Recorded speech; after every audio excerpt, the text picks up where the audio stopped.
প্রিয় শিক্ষার্থীরা, আসসালামু আলাইকুম।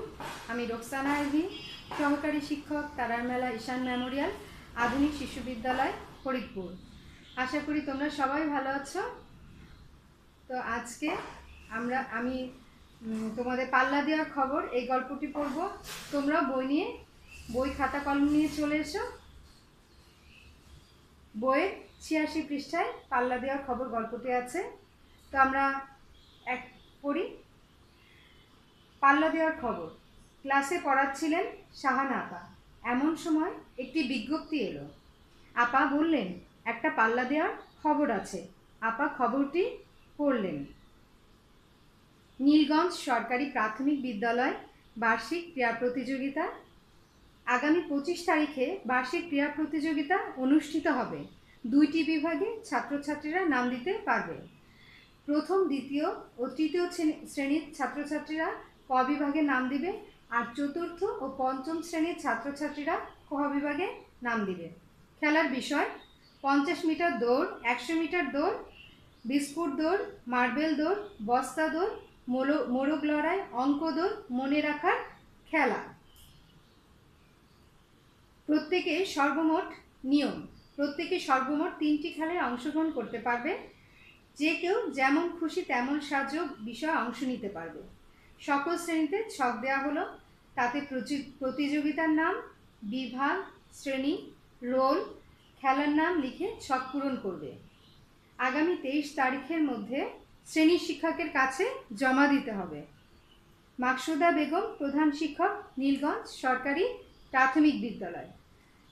তো এই পৃষ্ঠা আমরা কি দেখলাম? যেটুকু পড়েছি সেটুকু পড়ে আমরা কি বুঝলাম? যে শাহানা আপা ক্লাসে পড়াচ্ছিলেন, তার কাছে এমন সময় একটি বিজ্ঞপ্তি এলো। বিজ্ঞপ্তিতে লেখা আছে আগামী 25 তারিখে বার্ষিক ক্রীড়া প্রতিযোগিতা অনুষ্ঠিত হবে। সে প্রতিযোগিতায় 2টি বিভাগ থাকবে। ক বিভাগের ছাত্রছাত্রীরা ও ক বিভাগের ছাত্রছাত্রীরা প্রথম, দ্বিতীয়, তৃতীয় বিভাগ, এটা হলো ক, আর চতুর্থ পঞ্চম হলো খ বিভাগ। তো মোট এখানে 8টি বিভাগ দেওয়া আছে। এখান থেকে যে কোনো 3টি বিষয়ে নাম দিতে পারবে, আর যেমন খুশি তেমন সাজো, এটা সবাই নাম দিতে পারবে। ঘোষণা শোনার পর শানু ও কবির হাত তুলল। আপা জিজ্ঞাসা করলেন, কি হলো একজন বলো। শানু বলল, কিভাবে ছক পূরণ করবো আপা? দেখো, এই যে ক্লাসে আপা পড়াচ্ছেন, দেখেছ? আপা বললেন, ঘোষণাটি আমি বিজ্ঞাপন বোর্ডে লাগিয়ে দিচ্ছি, আর আমি একটা ছক আমার নামে বোর্ডে পূরণ করে দেখিয়ে দিই, তোমরা সেটা অনুসরণ করো। খেলার নাম দেওয়ার ছক। শাহানা হক, নাম শাহানা হক, শ্রেণী তৃতীয়, রোল নম্বর 3, বিভাগ ক, যে খেলা খেলতে ইচ্ছুক তার নাম। 50 মিটার দৌড়, মোরগ লড়াই, মনে রাখার খেলা, যেমন খুশি তেমন সাজো।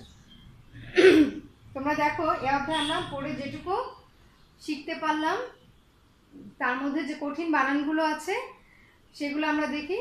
তো দেখো, বিজ্ঞপ্তি বানানে 2টো যুক্ত বর্ণ আছে। সেটা হলো জ ইয়, পয়ত, তারপরে লয় ল, নীলগঞ্জ ইয় জ। এখানে দেখো আমি লিখেছি ইয় জ। বার্ষিকে কি বলেছি? যে মূর্ধন্য শয় রেফটা কি করতে হবে? রেফটা আগে দিতে হবে। রেফ মূর্ধন্য স। কয়, ক্রিয়া বানানে এখানেও যুক্ত বর্ণ আছে। কি দিতে হবে? কয় রফলা, ক আগে, রফলা পরে, সাইডে এরকম পাশে লিখে দিতে হবে। ইয় পঞ্চম, ইয় চ, ইয়টা কি করতে হবে? আগে দিতে হবে, চটা পরে। ইয় চ কি হবে? ইয় চ। দৈব দ্বিতীয় লিখতে কি হবে? দৈব, দটা আগে, বটা পরে। তারপরে দেখো ঘোষণা বানানে আমরা সবসময় কি মূর্ধন্য স্বর পরে সবসময় মূর্ধন্য ন হয়। তাহলে ঘোষণা বানানে আমরা এরকম আর ভুল করবো না। ঘোষণা বানানে চোখ বন্ধ করে মনে থাকবে যে মূর্ধন্য স্বর পরে কি হবে? মূর্ধন্য ন। জিজ্ঞাসা জয়, এখানেও একটি যুক্ত বর্ণ জয়। পূরণ, দেখো পূরণ বানানে বয়শূন্য রর পরে কি হবে? মূর্ধন্য ন। এটা আমরা মনে রাখবো, বয়শূন্য রর পরে সবসময় কি হবে? মূর্ধন্য ন। অনুসরণ, অনুসরণ বানানে কি আছে দেখো, বয়শূন্য রর পরে কি আছে? মূর্ধন্য ন। তো শিক্ষার্থীরা আজকে এ পর্যন্তই। ভালো থেকো, সুস্থ থেকো। বাইরে গেলে অবশ্যই মাস্ক ব্যবহার করবে, আর হাত ধুতে করবে সবসময়, ঠিক আছে? আল্লাহ হাফেজ।